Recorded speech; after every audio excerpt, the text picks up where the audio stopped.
মই তাৰ আজিলৈকে জীৱনত কোনো নিৰ্দিষ্ট বেয়া গুণ দেখা নাই যিটোৱে আনক অপকাৰ কৰিব পাৰে। হয়তো তেওঁ ভুল কৰি নিজকে অপকাৰ কৰি লৈছে, কিন্তু আনৰ অপকাৰ হোৱা কাম আজিলৈ তেওঁ কৰা মই দেখা নাই। মই যিমান দূৰ জানো সি এজন ভাল ল'ৰা, কিন্তু ইমান ভাল ল'ৰা এজনে জীৱনত কিবোৰ ভুল কৰিলে, সেই ভুলবোৰেহে গোটেই জীৱনটো তাৰ ধ্বংস কৰি দিলে। পঢ়া শুনাত ভাল বুলি ক'ব নোৱাৰিলেও যথেষ্ট আছিল। সেই সময় হিচাপে যিটো গ্ৰহণযোগ্য, সেই হিচাপেই নম্বৰ আৰু মেট্ৰিক হায়াৰ ছেকেণ্ডেৰীটো সেই হিচাপতে ডিভিজন পাইছিল। গাঁওখনৰ ভিতৰতেই সকলোতকৈ বেছি নম্বৰ পোৱা ছাত্ৰ আছিল, ল'ৰা আছিল।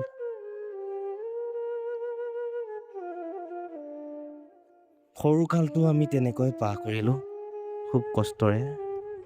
যদিও ঘৰৰ অৱস্থা ইমান ভাল নাছিল, তথাপিও মাক দেউতাকে খুব আলাসত ডাঙৰ দীঘল কৰিছিল দুয়ো ককাই ভায়েকক।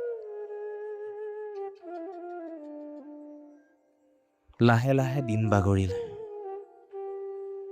আৰু যেতিয়া প্ৰাথমিক বিদ্যালয় পাৰ হ'ল, তাৰপিছত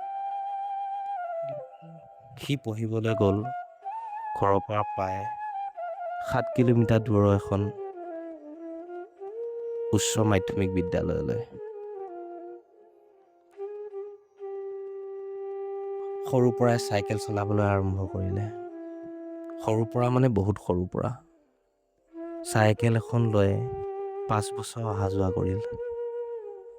সেই 5 বছৰত বহুত কষ্ট কৰিল আৰু মেট্ৰিকত ঘৰত বিচৰা দৰে এটা ডিভিজনলৈ পাছ কৰিলে।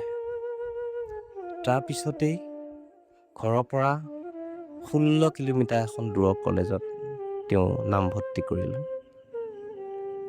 তাতো চাইকেল চলাই 5 বছৰ কাল পঢ়িল। যেতিয়া নেকি তেওঁ হাইস্কুল পঢ়ি আছিল, তেতিয়ালৈকে দেউতাকে দৰমহা পাবলৈ ওলাল, কিন্তু বহুত পলম হৈছিল।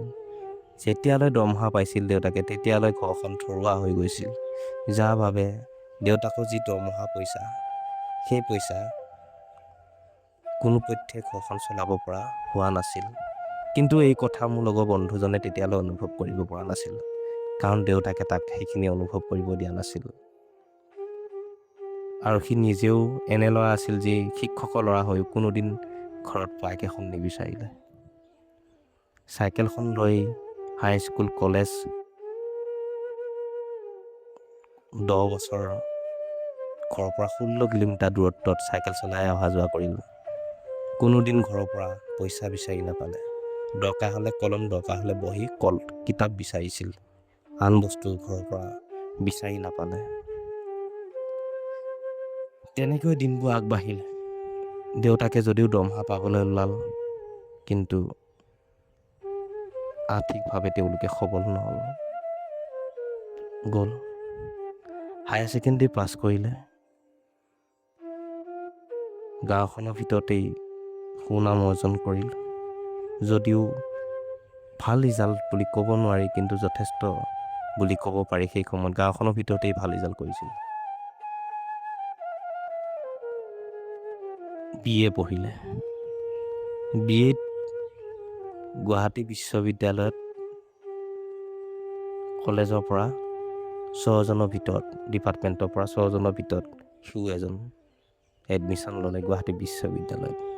ইমানলৈকে সকলো ঠিকেই আছিল, কিন্তু দিন বাগৰাৰ লগে লগে সি বুজি উঠিছিল যে ঘৰত হয়তো দেউতাই খুব কষ্টত তাক পঢ়াইছে, কিন্তু এই 10 বছৰ চাইকেল লৈ বিদ্যালয় কলেজ অহা যোৱা কৰোঁতে সি এটা ৰোগত ভুগিছিল।